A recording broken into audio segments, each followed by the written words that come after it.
Dans l'optique de faire le point des réalisations du projet d'urgence de développement territorial et de résilience PUDTR, une rencontre d'information et de redevabilité a été initiée par la commune de Diapangou, située dans la région de l'Est.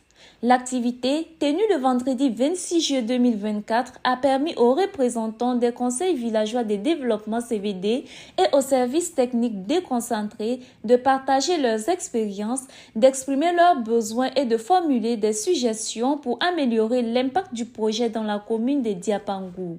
La journée a été bien accueillie.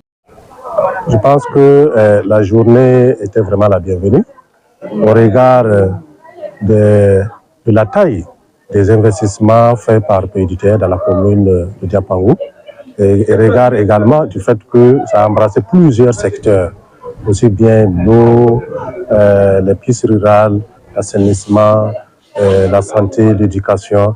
Voilà, donc c'était vraiment une journée qu'il fallait tenir et permettre aux bénéficiaires de pouvoir s'exprimer et donner leurs ressentis par rapport à toutes ces réalisations.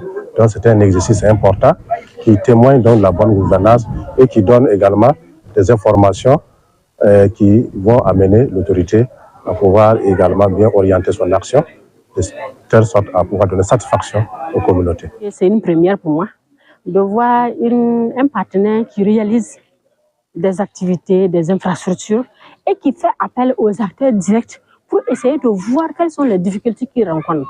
Donc, du coup, c'est pour encore corriger. Sinon, d'habitude, moi, je n'ai jamais participé à cette rencontre-là, où on a réalisé des activités, où ensuite, on a appelé les acteurs pour voir quelles sont les difficultés qu'ils ont rencontrées sur le terrain. Aussi, quand tu sors, tu vois en tout cas, bon, comme je ne suis pas technicienne, mais à vue d'œil, c'est construit selon les normes en vigueur. Ils ont pris, par exemple, toutes les dispositions pour les personnes handicapées. En tout cas, moi, je félicite vraiment le PUDTR pour la mise en œuvre. Plusieurs problèmes ont été soulignés lors de cette journée d'information et de redevabilité. C'est des problèmes assez techniques. Au niveau des CSPS, on parlait de l'énergie qui n'est pas aussi fonctionnelle, au niveau des écoles également, mais qui, quelquefois, quand les formations sont remontées, des corrections ont été apportées. Au niveau de la réalisation des pistes rurales, à ce niveau, ça y est en cours. Mais il y a eu une étude qui a été faite et certains ont relevé le fait que, on dirait, l'itinéraire a été quelque peu dévié, d'où des plaintes. Et toutes ces plaintes ont été remontées pour étude et voir comment donner satisfaction donc, aux plaignants et de permettre la réalisation de ces infrastructures qui, du reste, vont participer au développement de la commune. Tout en soulignant l'importance de cette journée pour renforcer l'engagement citoyen, le laboratoire citoyenneté a rassuré les bénéficiaires de la prise en compte des différentes préoccupations soulevées au cours de cette rencontre. Et comme enseignement, il faut dire au cours de ces échanges, il est ressorti quand même qu'il y avait des informations qui ne sont pas remontées au niveau de la commune. Et comme le je le disais, si ces informations étaient montées à temps, certains problèmes pouvaient être évités. Mais quand c'est inutile, c'est que les techniciens du PUDTR seront contactés pour vraiment apporter des solutions idoines. Et il faut dire également les entreprises également.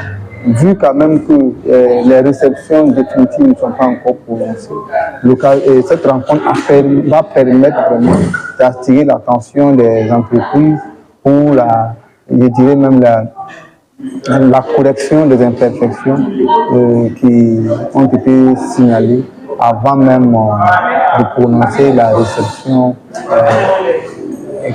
définitive.